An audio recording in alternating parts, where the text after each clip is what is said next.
The Messiah said, "When you come to know yourselves, then you will become known, and you will realize that it is you who are the sons of the living Father. But if you will not know yourselves, you dwell in poverty, and it is you who are that poverty."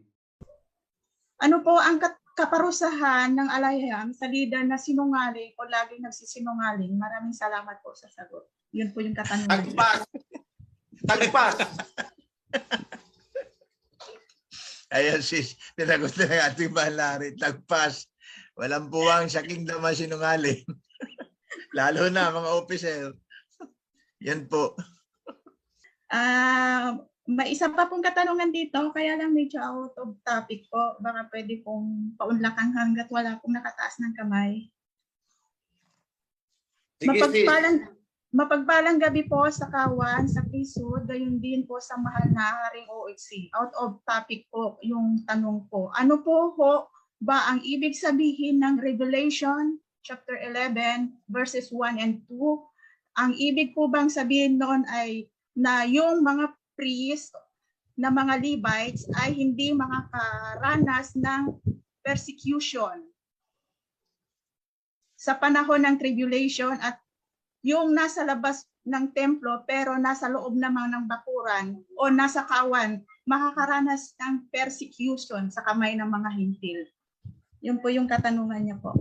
Maraming salamat po. Lahat makakaranas ng persecution.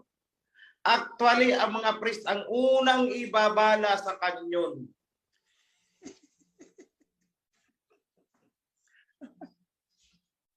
Patitikim tayo. Pero hindi tayo lulusawin. Kasi ano ang promise niya? I will surely protect you.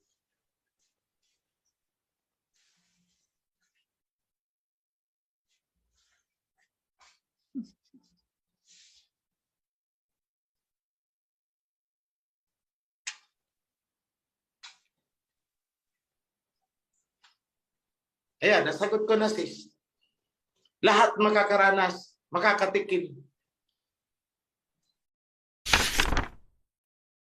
Priest Prime, may gusto lang akong ipahabol na mensahe sa lahat.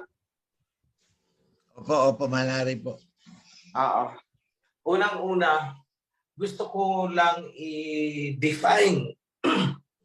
Gusto kong i-define sa inyong lahat ano ba talaga ang tinatawag na transparency para hindi kayo malito.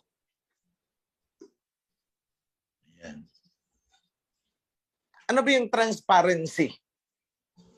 Or tinatawag na access to information. Kasi kung ang pakaintindi ng kawan dyan is lahat na lang ng impormasyon dapat alam hanggang doon sa kaduluduluhan. Dahil ang pakaintindi ganyan ang transparency, hindi po ganyan.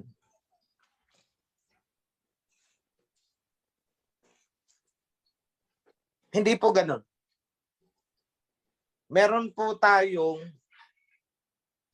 information na hindi dapat ipaalam sa hindi kinauukulan.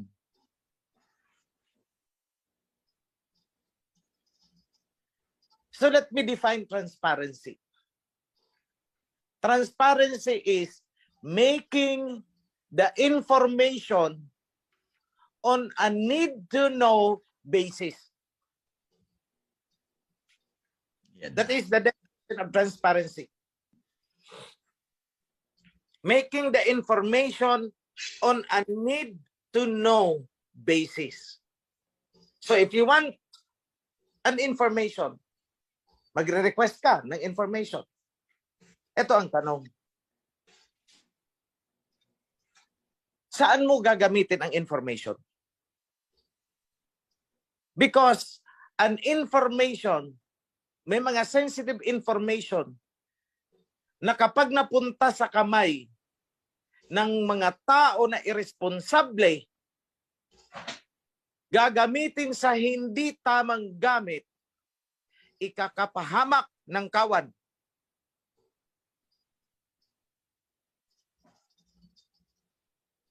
ikakapahamak ng officer, ikakapahamak ng mga projects, ikakapahamak ng Prime Minister, ikakapahamak ng King. So transparency is releasing information on a need-to-know basis. Bakit gusto mong alamin? Wala lang, kasi ganito. Ay, hindi pwede. Humingi ng information. Ayun, pinagpo-post na sa Facebook. Ayun, napunta na doon sa iba. Tapos, tinitira na tayo. Ginagamit na upang kalabanin tayo. Worse, uunahan pa tayo sa resources. Kagaya niyan, nung may binibili kaming lupa dyan, somewhere in Albay, I made that confidential hanggat hindi nabibili. Bakit? Uunahan pa tayo ng ibang mga interesado eh. Dahil napakamura po na ibinigay ng lupa. Kung naunahan tayo, ano mangyayari? Di loser, anong pagkakamali? Kasi transparency eh. Kaya may mga members dyan sa Bicol region na wala silang alam. Ipapaalam namin sa kanila at the right time. Yun ang sinasabi na on a need-to-know basis. Ayan, binili natin ang lupa. On the early stage, pwedeng kaming akusa na, ay naku, nagpapayaman si UHC, nagpapayaman si Senen Jerez. Kasi sinisikreto eh. Maghintay ka. Dahil kayo naman ang gagamit niyan, hindi kami. Wait. Kung lahat na lang ng information ilalabas namin dahil transparency ang ipinaglalaban, what will happen? Many projects will be preempted. Mapupurnada.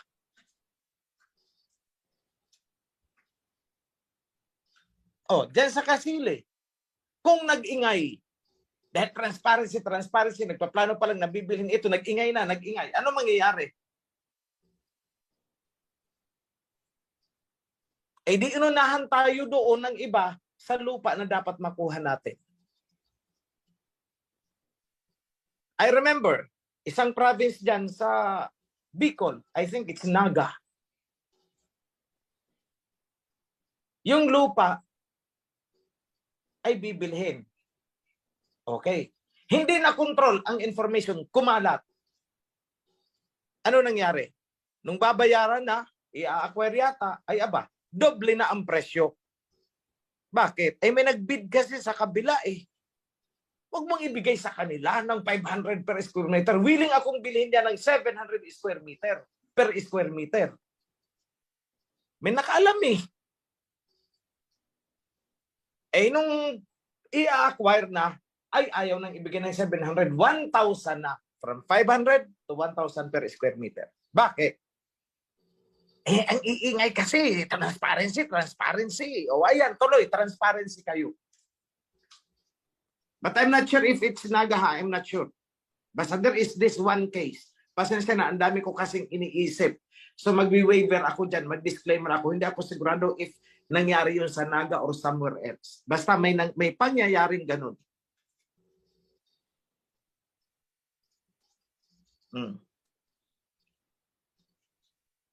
Yung dito sa Kasili.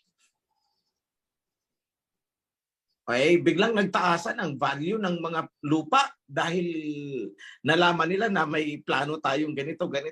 Nung nag-a-acquire na tayo, mataas na ang value ng lupa. So yung mga part na yan is we need to be very secretive.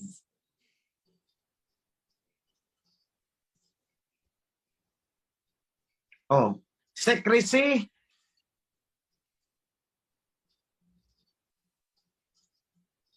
is very important also.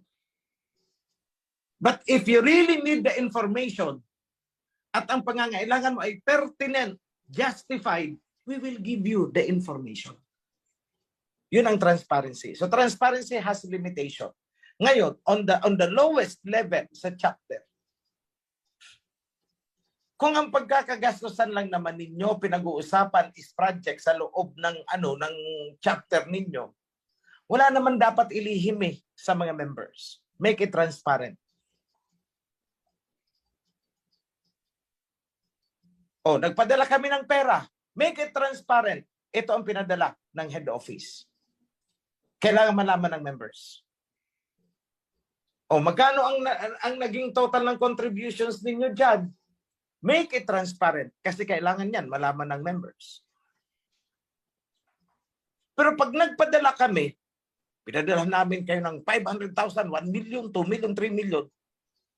For transparency, kailangan namin malaman kung saan ito galing. Nako, tumikim ka na lang ng bibig mo. Itikim mo ang bibig mo. Yun ang limitation ng transparency. Kung hindi kami mag-invoke ng secrecy, kawawa naman si Priest John. Baka mamaya makidnap to. Ipatubo sa atin ng 100 million. O saan tayo kukuha nun? Yes. Anong nangyari? Kay Hezekiah ba yun? Hezekiah. Na hindi niya inobserve ang confidentiality. Di nalaman ng mga Babylonians kung magkano ang treasure ng kingdom. Di sinalakay sila ang mga Babylonians. Di ba? King Hezekiah. King Hezekiah. Hindi nag-observe kasi ng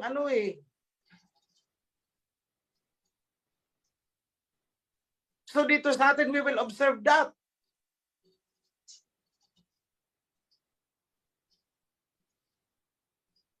Kaya wag nyo kaming tatanungin. Magkano ba ang total na pera ng foundation? Siyempre, hindi ko sa inyo sasabihin. Bakit? Marami dyan, mga poderoso, may mga politiko dyan, na pag nalaman nila kung magkano, baka mamaya, gawa natin ng kwento yung foundation na yan, sampaan ng kaso na madissolve, para ma-forfeit natin ang whatever nila. Biruin mo, corona pa lang ng hari dyan, 6 million na ang halaga. Sector, 3 million ang halaga, 9 million, laking pera nun. Bakit? Kadaldalan kasi yung Cetro at Corona po, lata lang yan. Tubog lang yan.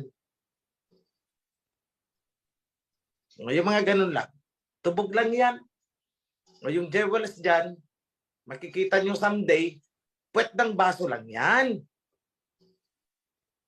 Di ba? Tayo na lang ang nagkakaalaman ng So, such things, we should not divulge. Yung corona talaga, okay na lang yan. Nasabi ko na na that is really a treasure. Pero hindi ko pag-aari yan. Bakit? Malulunok ko ba yan? Hindi ko naman yan malulunok That will be passed on to the next. Kasi paano kung akong matagpas? Ano mangyari dyan? Alam man, ilibing yan sa kasama ko. Di ba? So what will happen to that? It will be passed to the next on throne. Ganun lang po yun. So huwag kayong mag-ano na, ay nako, si OHC, nagpapayaman. Naku po, tigilan nyo ako. Bakit? Napakasimple po ng pamumuhay na gusto ko. Ngayong gabi, ayan, Bro Jun, tinatanong, sinabihan ko, Bro Jun, kamuting kahoy ang gusto kong kainin. Kaya yung may nagpadala ng cake, ayun, nandun pa sa rep. Hindi pa namin maubos. Bakit? Kamuting kahoy ako Bro John, tingnan mo nga yung saba na offering galing sa first fruit. Baka pwede na natin kainin yan. Naku, hilaw pa. Napakasimple po ng pamumuhay ko. Huwag niyo akong pagdudahan ng kung ano-ano.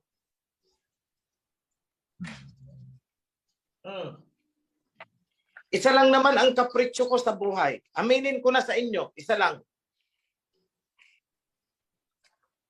Yung aking higaan is velvet ang linen, ang cover. Kumot ko ay velvet. Yun lang ang kapritsyo ko sa buhay, mga kapatid. At hindi yan buwan-buwan bumibili ng velvet na kumot. Hanggat hindi yan gutay-gutay, gagamitin yan. Oh, bakit? Ganun ka-smooth ang gusto ko. Kasi po, pag may nararamdaman ako na parang maaligas-gas, lalo na sa may bandang paanan, napapabalikwas ako ng wala sa oras kasi akala ko scorpion, insekto, or what. So, just for a peaceful sleep lang. O yun lang, mga kapatid, ang kapretsyo ko. So, don't think, kaya ang daming naiinggit sa akin, ang daming gustong mag-king. O sige, subukan nyo nga mag-king. Itutulog nyo na lang, hindi nyo magawa. Dahil magtatrabaho ka pa. Andyan, yung revisionist will do our work overnight. O sige, mag-king kayo. Sa mga interesado dyan. At pagkatapos niyan, wawantidin ka na ng mga sekta-sekta dyan. O sige, mag-king ka. Just akala kasi nila, yung buhay ng isang hari, yung para kang laging nakalutang, nilalatagan ng carpet, the best of the foods, yun ang kinakain, napaka-glamuroso, na, alam mo yun, pampered, the best of everything. Hindi po. Those just are a little comfort compared to the responsibility and stress. Yun lang ang konsuelo ng king. So wag po kayong mainggit dyan. Porket sinasaluduhan, inggit na inggit ang iba eh. Sila na ang gustong mag-king, ako na pinapalayas. Oh, ipaintindi ko na rin sa inyo. Ang foundation ay parang bahay na itinayo ko. Ako ang nagtayo. So, sagutin niyo yung mga interesado at atat na ako'y mapalaya. Sabi niyo sa kanila, ang kakapal ng mga mukha niyo. Kung sino pa ang nagtayo ng bahay, siya ang palalayasin niyo. Dahil gusto niyo, kayo ang titira, ay mga magnanakaw pala kayo. Ganun lang yun. Sabihan nyo, kapal ng mukha ninyo. O kayong hindi naman bawal yun. Hindi ka naman nagmura eh. Sinabi mo lang naman na walang hiya sila. You are just stating a matter of fact. Bakit mo pinag-iinitan si OHC? Eh yung foundation, siya naman talaga ang nagtayo. O kumbaga sa bahay, itinayo niya. Tapos siya ang palalayasin mo. Eh ikaw nga ito nakikisilong lang. You see? Yung bagang sitwasyon.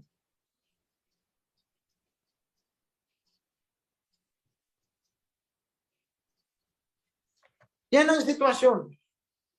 Ay ngayon, dito sa somewhere in the north, may tatagpasin akong dyan. Pag hindi ako nakapagpigil-pigil talaga. Sisi. Hindi lang napagbigyan ng hinihingi niyang 350,000. Aba, tinatraidor na ako.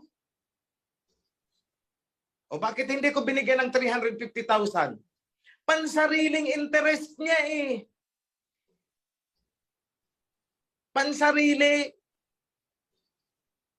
Hindi man lang sinabi na ito'y sa aming magkakapatid, sa kawan namin. Wala, kanya talaga. Korporasyon niya. Eh bakit kita bibigyan ng 350,000? Ganyan pala ang puso mo. O see? O di, ngayon, tinitira na ako sa Facebook. Impostor daw ako. Pinagawan pa ako ng ibang ID.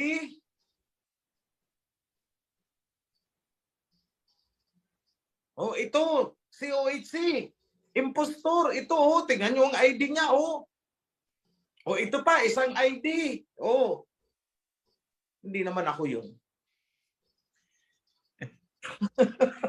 Sorry ka. Nagkamali ka yata ng picture na dinampot.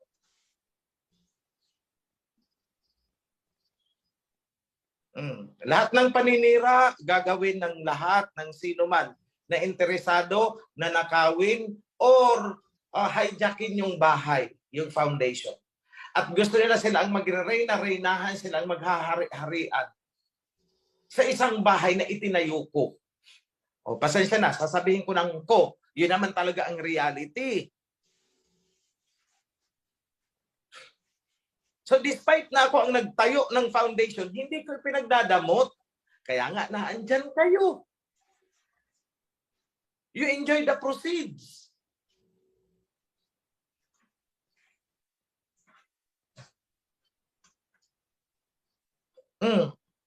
Magtayo din sila ng foundation nila. Bakit hindi nila gawin yun?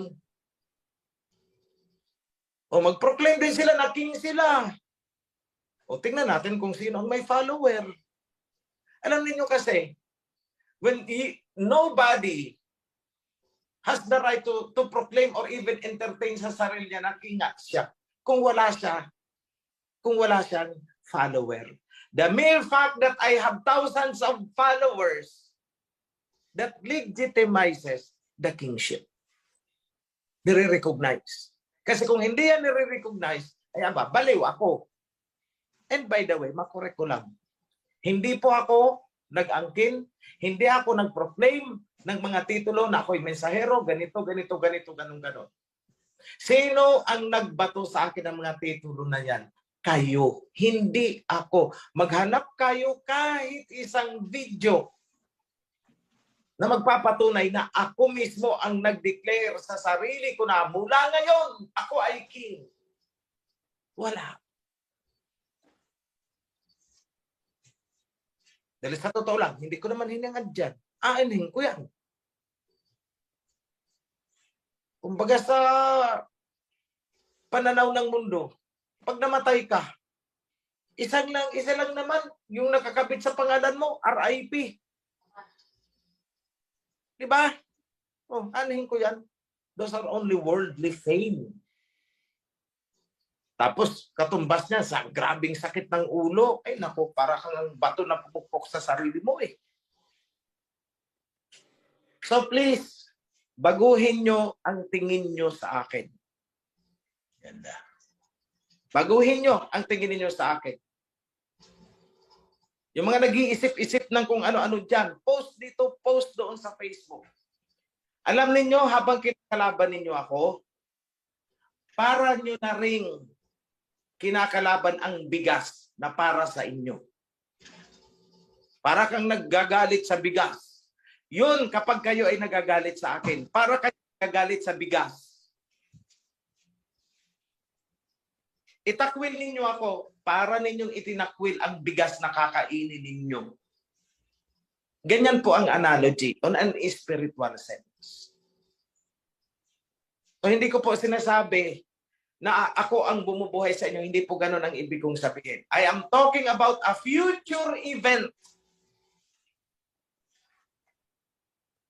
Mga pangyayari po sa hinaharap ang sinasabi ko. If you hate me, you hate your future. Kapag trinaydor nyo ako, ang tinatraydor ninyo ay ang inyong kinabukasan. Bakit? Because of the covenant. Yan lang po, mga kapatid. Promise, last message ko yan for tonight. Be blessed in the name of Abba Yahweh and King Yahweh Shai. All of you. Shalom.